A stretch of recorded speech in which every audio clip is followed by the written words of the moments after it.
You think you are the victim of your circumstances. You complain about your toxic ex, your chaotic life, the messy situations that always seem to find you.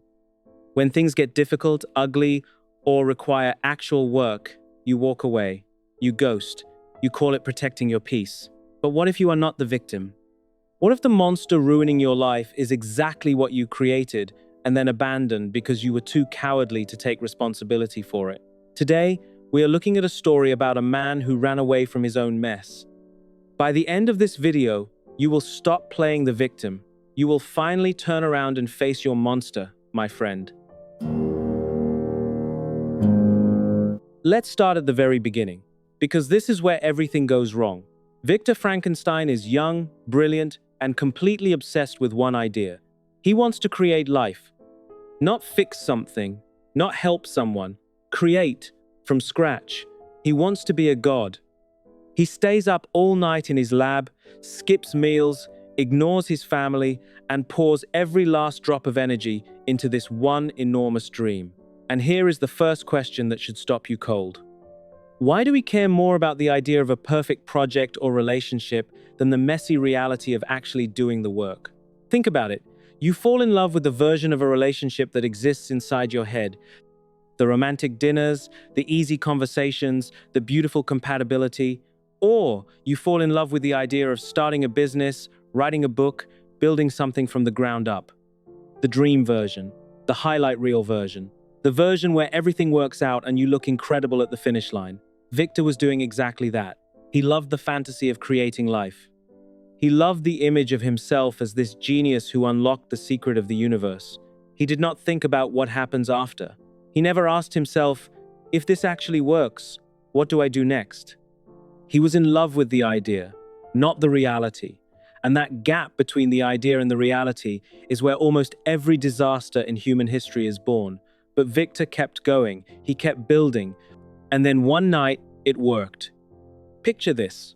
The lab is dark, Victor is exhausted, he has been working for months, and then the creature's eye opens.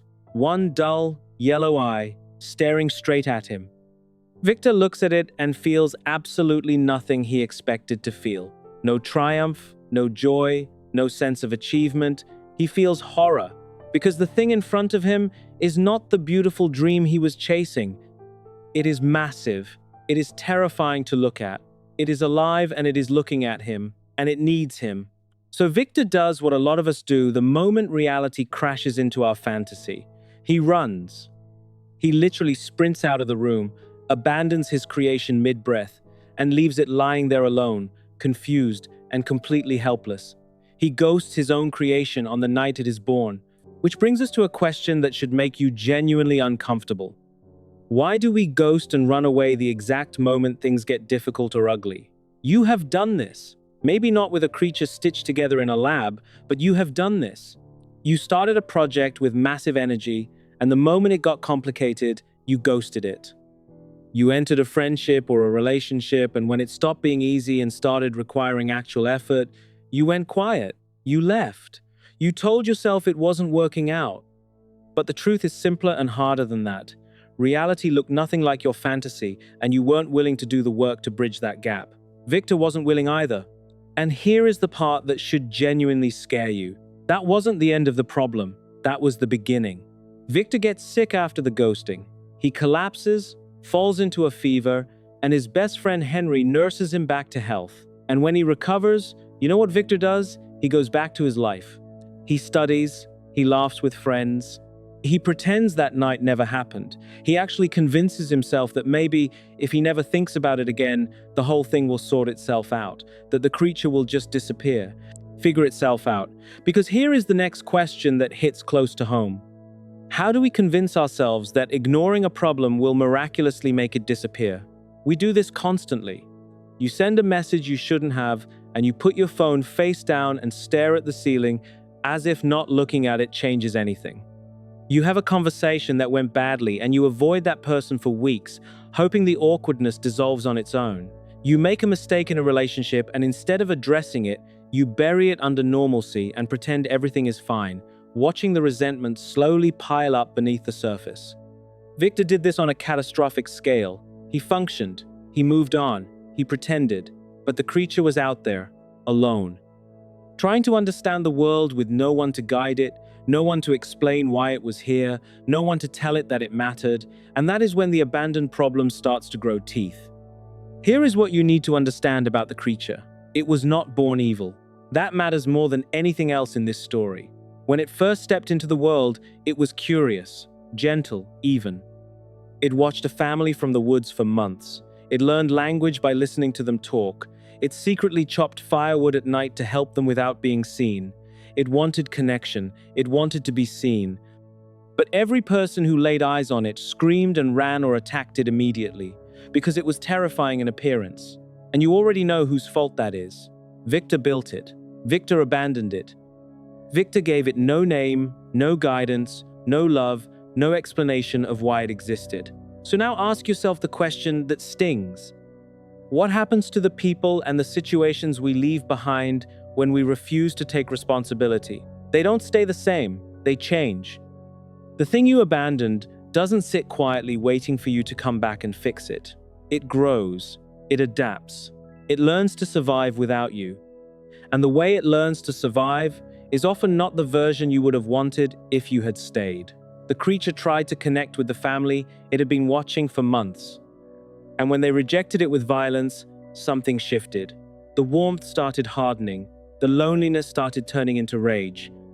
And Victor, still running, still pretending, had no idea that his abandoned responsibility was out there becoming something far more dangerous than the thing he originally ran from. They finally meet face to face in the mountains. The creature tracks Victor down, and instead of attacking him, it sits with him and tells its entire story.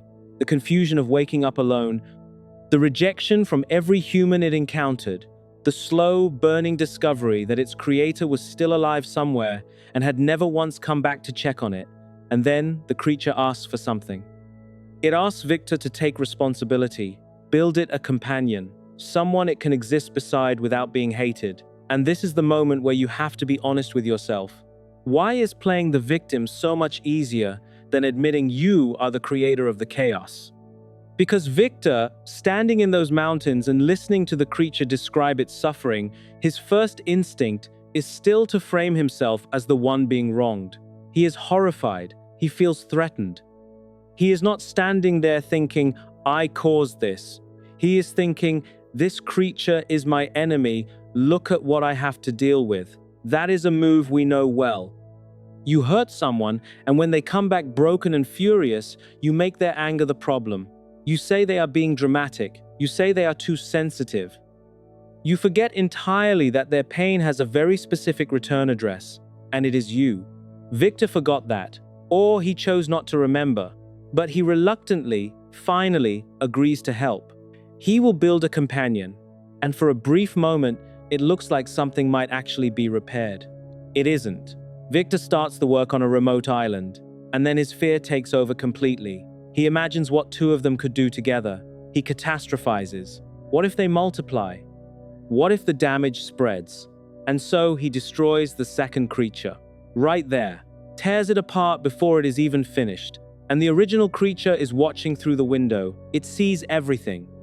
It sees Victor look directly at it and choose, again, to abandon it, to break every promise he made. The creature's voice comes through the darkness, cold and clear. I shall be with you on your wedding night. Not begging, a promise. And here is the question that should sit with you. How does an abandoned responsibility mutate into a resentful force that comes back to hunt you? Because what you are watching in this moment is not cruelty appearing from nowhere. You are watching what happens when you break a promise to someone you already broke once, when you offer hope and then tear it away for the second time. The creature did not start this war. Victor did.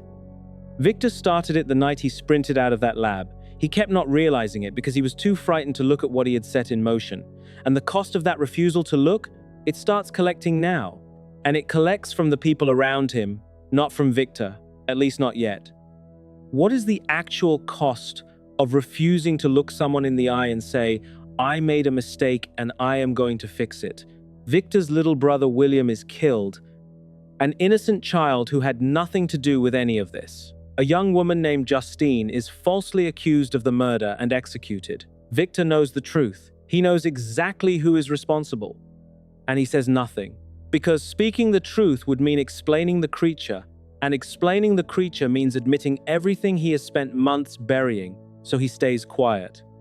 He lets an innocent person die to protect his secret, and then he walks around carrying the guilt and calls that suffering some kind of penance.